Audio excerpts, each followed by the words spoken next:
Symphorien, attends. T'aurais plus besoin de sauter, je t'apportais un petit escabeau, tiens, pour laver ta vitre. Merci, t'es bien aimable. T'es bien aimable. Ouais, arrête de sauter. Parce que j'ai été voir le docteur hier, tu comprends, puis il m'a dit de prendre des pilules une journée, puis sauter le lendemain. Mais là, aujourd'hui, c'est ma journée pour sauter. Tu vas voir l'autre de bain, hein, pour arrêter de sauter. Voyons, Ephraim, c'est un gag. Voyons, Ah, c'est un gag. Prends de pilules une journée, saute. C'est bon, je viens de te comprendre. Mesdames, tu devais y aller voir le médecin, tu devais y aller. Oui, je suis allé, ben oui. Comment ça va? Ah, il m'a donné les pilules. Et puis? Ben oui, puis il dit, prendras cette pilule-là, Ephraim, là, puis tu vas voir ça, tu vas te sentir comme à 20 ans. Et puis, comment ça va? Je l'ai pas pris encore, sa pilule, parce que je me rappelle, là, j'étais malade quand j'avais 20 ans.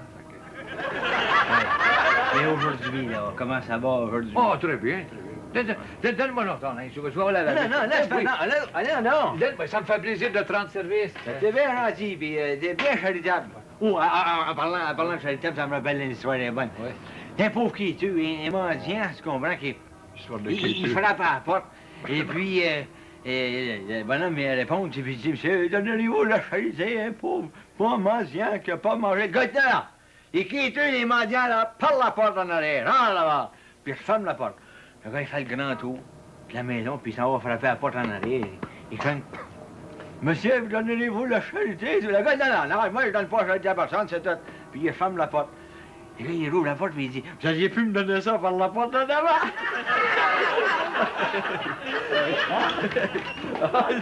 Hey, si Symphorien dit qu'elle est bonne, c'est parce qu'elle est bonne. Hein, Madame La Bonté! Bonjour, Symphorien. Ah, ben ça, c'est une belle surprise, hein, depuis le temps qu'on vous a vu. Est-ce que Donna est avec vous? Ah non, il est dans le salon. Ah oui, il est en train de faire prendre la photographie de Mademoiselle Espérance par Monsieur Bellemare, qui vient de prendre la sienne aussi. Ah, il s'occupe de photographie, maintenant. Non, de télévision. Hé, Symphorien, j'ai toute une nouvelle à t'apprendre. Imagine-toi que Monsieur La Bonté travaille maintenant pour une nouvelle compagnie de films et de programmes de télévision. Oui, il a vendu une idée à un poste de télévision pour une continuité qui doit commencer bientôt. Une émission comique, Symphorien. Eh ben, pour une nouvelle, ça en est toute une, hein? Il va jouer dedans, lui aussi, dans son émission. Oh. Ouais. Ah, bon, tu savais pas qu'il était acteur? Ben, un acteur né. Oui. Chaque fois qu'il me raconte quelque chose, je sais jamais si c'est vrai ou non. S'il est aussi bon à la télévision qu'avec moi, sa carrière est faite. Puis alors, il va, en plus de réaliser son émission, il va choisir ses artistes lui-même. Ah oui? Bon, maintenant... Bonjour, Donna! Ah, bonjour, Symphorien. Bon, maintenant, vous allez prendre, M. Bellemare, quelques photos du genre. Et prenez donc des photos de Symphorien aussi. De Symphorien? Oui, de Non, C'est là. mais au théâtre. Monsieur Bellemare, n'oubliez pas non plus de venir me rejoindre pour prendre des photos de la salle à dîner et de la cuisine. Oui, très bien, monsieur La Bonté. Symphorien, place-toi devant la table de téléphone. Allez, plus vite que ça. Je me demande pourquoi il veut une photo de moi, lui. Comment? Vous prenez aussi la photo de Symphorien? Et bien sûr, puisque le patron me la demande. Oh, le patron, parce que vous l'appelez le patron. Oui, je l'appelle patron parce que je dois travailler pour monsieur La Bonté. Il m'a engagé, mademoiselle L'Espérance. Vous n'êtes pas photographe, vous êtes directeur de funérailles. Il m'a engagé pour jouer un directeur de funérailles dans sa nouvelle continuité. Ça y est. Vous? Mais c'est pas vrai, ça, je vous crois pas. Non, Mademoiselle Espérance, c'est vrai, il est engagé. Il va peut-être m'engager, moi aussi. Il a pris ma photo tout à l'heure. Ouais, ben, ils viennent prendre celle de Symphorien, ça fait que... Oh, puis non, ça tient pas debout. En tout cas, moi, avec le talent que j'ai, je m'abaisserai pas à jouer avec des amateurs. Moi, un amateur? Un instant. Bon, si mon mari a pris vos photos, c'est pas nécessairement parce qu'il va vous engager. Ah. Il a pris des photos pour un motif secret, puis je peux pas vous en parler maintenant. Oh non. Mais non. Et vous saurez bien que je ne suis pas un amateur. J'ai déjà été acteur. J'ai tenu un rôle important dans une pièce qui s'appelait La mort de Dracula. Vous faisiez là-dedans? Le cadavre de Dracula. Oui, pendant des années, j'étais sur les planches. Les blancs, il n'est pas étonnant que vous fassiez l'entrepreneur de bons funèbres. Et toi, Symphorien, tu n'as même pas connu le monde artistique. Moi, j'ai pas connu le monde artistique, pardon, hein? J'ai joué avec Duceppe, moi, les sœurs Giroux, Oh, Fred non, Barry, mais tous les autres au National d'arcade. Oui, vous avez joué avec eux autres? Ben, aux cartes, je veux dire, Oh, aux mon cartes, parce que mon père était portier, hein, à l'arcade. Je vous en prie, Monsieur La Bonté, essayez-moi comme artiste dans votre émission. Vous avez déjà fait du théâtre, d'ailleurs? Oui, Oui, dans ma jeunesse, au couvent. Puis on me l'a dit que j'étais une très bonne comédienne. Ah, qui vous a dit ça? Ben, mon père. Et puis surtout, ma mère. Ah, bon. Ouais. Oh, puis elle en a versé des larmes d'émotion quand j'ai joué le rôle titre dans Jeanne d'Arc au bûcher. Ah oui, parce qu'elle vous trouvait bonne? Oh oui, mais peut-être aussi parce qu'elle était un petit peu inquiète quand je brûlais sur le bûcher. Mais vous pouvez l'appeler, ma mère, elle va vous le dire que j'ai du talent. Non, écoutez, donnez-vous pas ce trouble-là. De toute façon, ma distribution est complète. Complète? Oui, ben, on verra plus tard lorsque j'aurai besoin d'autres personnages, quoi. Oh oui, des promesses, des promesses. Ben, ce que j'ai besoin pour le moment, c'est une actrice pour jouer le rôle d'une vieille fille. Ça fait que... Une vieille fille? Oui. Geneviève, votre actrice, moi? Ah oui, qui? Ben moi, voyons donc! Vous? Écoutez, là, je vous offre mes services comme comédienne très talentueuse. Vous n'attendiez pas une belle offre comme ça, vous, hein, monsieur Labonté? Non, je m'attendais pas à ça. Ah, ben, mademoiselle L'Espérance, voyons, c'est pas votre genre de rôle. Ben, voyons, vous êtes bien trop jeune puis bien trop jolie pour jouer le rôle de vieille fille. Oui, ça c'est vrai, vous êtes bien flatteur, monsieur Labonté. Mais c'est alors, changeant mon maquillage, ma coiffure, je peux facilement me vieillir de 20 ans, ce qui me donnerait l'apparence d'une vieille fille de 50 ans. Ben, ce qui vous donne à peine 30 ans, quoi. Oui, à peine. Non, mais avec le talent que j'ai, là, je peux jouer les compositions. Oui. Bon, voyons pour les accessoires. Monsieur Labonté. Vous avez déjà fait du théâtre, mademoiselle L'Espérance? Comment? Vous êtes pas au courant? Mais voyons, monsieur Labonté, j'ai le théâtre dans le sang. Ah Vous savez que je suis de descendance française et ma grand-mère n'était nulle autre que la grande tragédienne Sarah Bernard. Ben, lâchez-moi donc. Oui, je vous lâche pas. Je suis la petite nièce assez éloignée, faut le dire, de Michel Simon, mais la petite nièce quand même. Mon père faisait partie de la Comédie Française et moi-même... Ben voyons, monsieur Labonté, j'ai un rôle secret d'une orpheline, c'était moi. Oui, j'ai vu la pièce. Ah, vous avez vu la pièce? Comme décor, ben, savez-vous ça va. que je jouais sous un nom d'emprunt, puis avec le maquillage, puis tout le tralala, c'est pas étonnant que vous m'ayez pas reconnu. Mais en tout cas, moi, monsieur Labonté, j'aime le théâtre pour le théâtre, non pas pour les honneurs que je peux... Monsieur Labonté! Monsieur Labonté!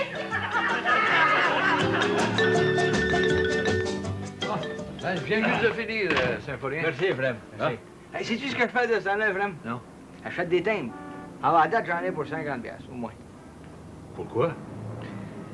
Parce que si la grève continue, hein, les bureaux de poste vont être fermés. Puis là, je pourrais vendre des timbres à ceux qui en auront plus. Ouais, c'est bonne, ça. Hey, c'est une bonne idée, ça. Ça. Il changera jamais, mon frère. Il y a des idées supérieures. Tiens, il y a quelqu'un... Ah ben, monsieur Labonté. Ouais. Labonté. C'est une bonne histoire pour vous. Ah oui, ça me surprendrait, ça. C'est le soir d'un mendiant, tu sais. Il Ouais. frappe à la porte. Fait que le bonhomme, il rouvre. Il dit, qu'est-ce que tu veux? Le mendiant, il dit, la charité, mon bon monsieur. Le bonhomme, il dit, hé là, va chez vous. Tu veux demander quelque chose, passe par en arrière. Fait que le gars, il fait ni une ni deux, le mendiant, il fait le tour de la maison, il s'en va par en arrière, puis il frappe. Le bonhomme, il ouvre la porte, il dit, la charité, mon bon monsieur. Le bonhomme, il dit, t'as rien eu par en avant? T'auras rien par en arrière. Je la trouve pas drôle. Moi non plus. Non, c'est pas lui, il la trouve drôle. C'est pas d'une bande de niaiseries. J'ai commencé par mademoiselle L'Espérance qui s'imaginait que j'étais pour l'engager comme artiste. Hey, monsieur Labonté, vous n'avez pas besoin de timbres par hasard? Des timbres? Ah oui? Toi, en as-tu besoin? Ben là, moi, des timbres, j'en ai acheté en quantité. Savez-vous pourquoi? Parce que si jamais il y a encore une grève des postes, là, ben, les bureaux de poste vont être fermés. Moi, je vais pouvoir en vendre à tout le monde. Voyons donc! Il pense même pas à mal. Mais non. C'est bien trop vrai, ce petit bête. Tu parles des beaux niaises. Mais tu le trouves drôle, toi? Il y a de quoi rire. Ah ben, tu viens de me donner une idée, toi. Je vais l'engager, lui. Ephraim! Ephraim!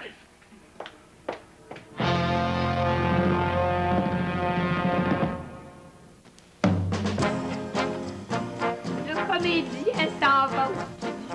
Oui, très chère demoiselle, parce qu'aujourd'hui, on enregistre la première émission. Qui c'est qui joue le rôle de la vieille fille? C'est mademoiselle Marie-Marthe Cholette, qui est très bonne J'ai comédienne. jamais entendu parler d'elle. Non, en tout cas, elle peut pas être meilleure que moi. C'est un rôle que j'ai refusé malgré l'insistance de monsieur Labonté. J'aurais accepté ça, ce rôle-là, s'il m'avait proposé de jouer avec des acteurs réputés. Alors, tant pis pour lui. Écoutez, je suis pressé, mais si vous acceptez mon invitation, je vous invite à venir souper avec une future vedette. J'accepterai de venir souper avec vous quand vous serez vedette. Ça fait que, comme ça arrivera pas, comptez pas trop sur moi. Très bien. Alors j'irai souper avec mademoiselle Marie-Marthe Cholette, qui a déjà un fort penchant pour moi.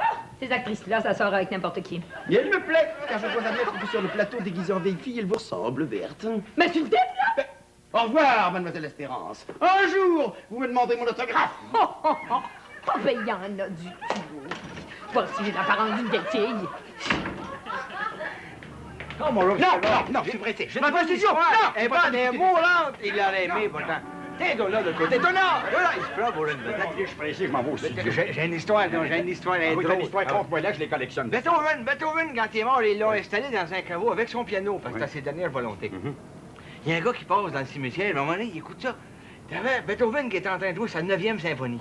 Mais à l'envers, par exemple. À l'envers. Ah là, il sauve, il va chercher le gardien, tu comprends, puis il revient, puis il dit, écoutez, Beethoven, d'après, écoutez, jouer une autre symphonie, puis encore à l'envers. Il dit au gardien, comment ça se fait, le gardien, c'est pas compliqué. Il dit, depuis qu'il était installé là, Beethoven, il dit, au lieu de composer, il décompose. Merci beaucoup de la garde, celle-là. Salut, j'ai pas bien. Je comprends que pas aussi la trop bonne. Est-ce que j'ai l'air, Marianne? Donc, c'est comme ça? Voilà, là, Attendez, je vais mettre d'abord, comme ça. C'est correct, là? Un peu de silence sur le plateau, un peu de silence, on n'entend même pas respirer. Tout le monde en place pour la scène suivante, la caméra 2 dans le salon. C'est bon, votre décor, monsieur La Bonté. On se croirait vraiment chez Madame Zimmer. Merci, mais vous êtes en place pour la répétition. Bon, oui, j'y vais. Pour la scène suivante, les personnages, attendez un petit peu, c'est Berthe l'Espérance, pardon, celle qui joue Berthe, évidemment, Gilberte Bellavance. Oui. Et Édouard Lamarre. C'est moi, Bon, c'est vous, ça? Bon, de l'autre Qu'est-ce côté. que vous pensez de ma perruque, monsieur Ah, La Bonté? très bien, Hein? c'est en pleine personne. Vous êtes prête pour répéter? Oui, mademoiselle? oui. Bon, pas de temps à perdre. Mademoiselle Cholette. Bon, alors, une répétition, puis après ça, on enregistre. Oui. Allez-y, attention. Cue! Je peux y aller? Oui. Alors, j'y vais. Ma chère Gilberte d'Espérance. Non. Oubliez Berthe l'Espérance, s'il vous plaît. Oui, excusez-moi, je suis nerveux. Alors, je recommence. Oui. J'y vais. Ben oui, Allez, arrêtez de le dire, puis faites-le. Oui. Ma chère Gilberte Bellavance, je meurs de vous fiancer pour vous marier ensuite au mois de novembre, qui est mon mois préféré, parce que c'est le mois des morts. Marier un directeur de funérailles. Oh, je suppose, mon cher Édouard, que nous ferions notre voyage de noces en corbillard. Mais non, Berthe, Gilberte, non, Gilberte, nous irions en Europe. Où en Europe? J'ai toujours eu envie de visiter le Saint-Sépulcre, les catacombes, d'aller me baigner dans la mer morte, mademoiselle l'Espérance. Mademoiselle Bellavance. Berthe, Gilberte. Ensemble, nous aurions des enfants qui suivraient les traces de leur père, c'est-à-dire moi, Oscar Bellemare.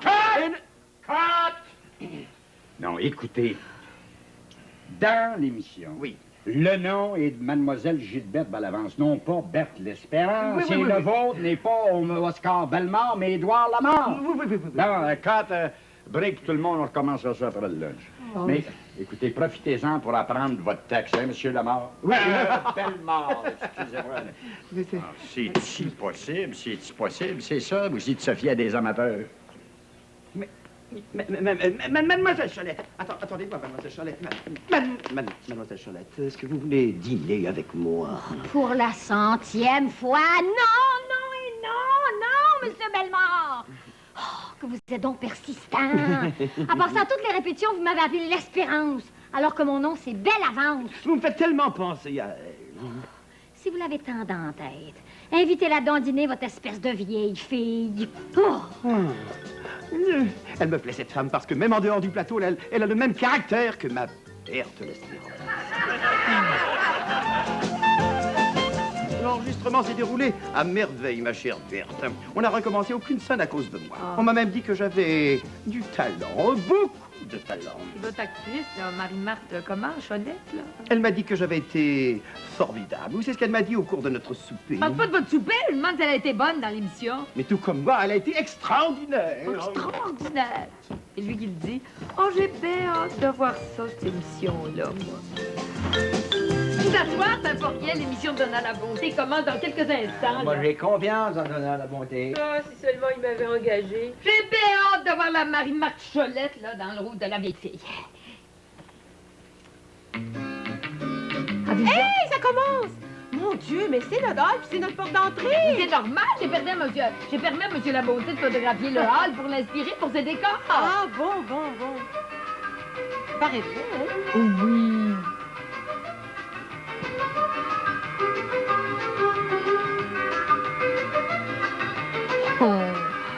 quelqu'un qui va rentrer. Oui, oui. Mais, Hé! c'était Fred. Ah ouais, qu'est-ce qu'il fait là, On lui? va le savoir. Attendez, là. Bonjour, Valérien. Bonjour, tu vois. Ah ben, c'est mon gag, ça. Hey, c'est pas rien de copie puis de ressemble, ce gars-là. Tu vois pas mes mains comme un toit, bonjour, tu vois. Ah oui, comme un toit de... Ben oui, je comprends, là. Elle est bonne, hein? Toi, t'es vraiment intellectuel, mon frère. Parfait. Eh, Étienne, j'ai rencontré un de mes amis hier, tu sais pas ce qu'il m'a dit? Non. J'étais en vacances. Près du lac Écho. Un autre de mes gars. Mais y a-tu passé des bonnes vacances? T'as rien compris. Au lac Écho, près du lac Conley. Au lac Écho. Tiens, si c'est pas mon ami, on a la charité. Bonjour, Jonas peut appeler la charité là-dedans. Bonjour, vous! Vous! Ouais. Bonjour, vous! Voyez pas, bébé? Oui, Bonjour, vous! Il a manqué. Je comprends rien, Valérie. Oubliez ça, monsieur. Comment ça va, monsieur la charité? Tiens. Hey, j'ai un de mes amis qui il m'a parlé l'autre jour, je l'ai rencontré, il dit « J'arrive de vacances! » On la connaît! Vous la connaissez? Oui, je t'entends bien, là, mais... Ben oui, on la connaît à côté du lac Écho. Ben non. On y comprend rien. Bonjour, Marianne. Oh! Mais c'est Madame la Bonté, ça! Ben oui, qui vous personnifie. J'en ai Qui une avait bonne pour vous. Marianne à part Oui. ça? Vous savez que quand Beethoven, il paraît que quand Beethoven est mort, ils l'ont placé dans un caveau avec son piano. Et puis à un moment donné, il y a un gars qui passait dans le cimetière proche du caveau, puis il a entendu Beethoven qui jouait sa 9e symphonie. Il a joué à l'envers. Ça, c'est l'histoire que j'ai contée à Dona. Là, le gars, il est parti, il est allé chercher le gardien du cimetière. Ils sont revenus tous les deux proches du caveau. Là, il entendait encore Beethoven qui jouait une autre de ses symphonies, toujours à l'envers. Alors le gars, il dit au gardien, il dit, mais qu'est-ce qui se passe? Alors le gardien, il dit, faut pas vous en faire. Il dit, depuis qu'on l'a placé là, il dit, au lieu de pianoter, il dépianote. C'est pas drôle. Il a encore manqué son gag. Il dépianote. C'est comme, non, ça marche pas. Bon. Oui. Bonjour. J'ai affaire à Yann, tu nous excuses? Ah oui, je veux bien, On sort ensemble ce soir. Comme tous les mardis soirs. C'est la charité. Votre femme, ça doute toujours de rien. Non, pas encore. Oui, puis je vais en profiter. hein. Venez dans la cuisine, on va en parler. Oh! Oh, ben ça, par exemple, je le prends pas. Télévision. Oh, ben écoutez, Mademoiselle Espérance, je veux vous parler pendant le commercial. Mais il y a du front autour de la tête, ce Dona la Bonté, là. Je suis pas une n'importe qui, moi. Je le comprends pourquoi il voulait pas me donner de rôle dans son émission. Non, pour ça, Marianne, Ben, vous je aussi, c'est vrai. Ils sont très bons dans leur personnage. Puis tout ça, ça se passe dans notre maison. Ben oui, Valérien, ça ressemble à Symphorien. Ça prouve que mon ami Dona la Bonté, ben, il pense à moi. Oh, ben, vous, par exemple, soyez pas si naïfs. Là, on va voir la suite. Oui. Ma chère Gilberte Bellavance, je meurs de vous finir. Oh, mon Dieu! Pour ensuite vous marier au mois de novembre, qui est mon mois préféré parce que c'est le mois des morts. Marié, un directeur de funérailles. Elle a vos manières. Oh, ben, c'est ça, Marie-Marc Jolet. Ben oui, elle est coiffée comme vous. Ouais, même manière que vous. Hein. Ben, laissez-moi donc tranquille, j'ai pas l'air si folle que ça, elle a l'air d'une vraie vieille fille, pas moi. Pas part de ça, qui est fantasme comme comédienne, la Cholet. Non, écoutez, là. Gilberte, nous pourrions avoir des enfants qui suivraient les traces de leur père, c'est-à-dire moi, Édouard Lamarre. Notre aîné deviendrait directeur de funérailles et les 6 autres deviendraient des porteurs. Mon père, mon grand-père était directeur de funérailles. Et j'ai toujours rêvé d'épouser le directeur de funérailles. Oh, oui. Oui, Edouard. Chaque sept, nous vous fiancer. Oh, bravo! Alors nous irons souper ensemble ce soir. Oui, comme d'habitude. Oh, ben, c'est ben, qui va l'emmener souper, on sait bien, hein? Il faut que je vous embrasse. Oh, ben, puis elle l'embrasse à part de ça, ben, ça vient de finir. Là, j'en ai assez vu, c'est terminé, ça. Ben moi, Mademoiselle L'Espérance, je trouve ça clair comme de l'eau de roche. Dona la Bonté s'est inspirée de nous autres pour créer ses personnages, c'est ça. Ben, il va entendre parler de moi, Donna la bonté. Oh, ben moi aussi, je vais lui dire ma façon de penser. Je les comprends pas, hein. Il y en a qui n'ont pas le sens de la publicité.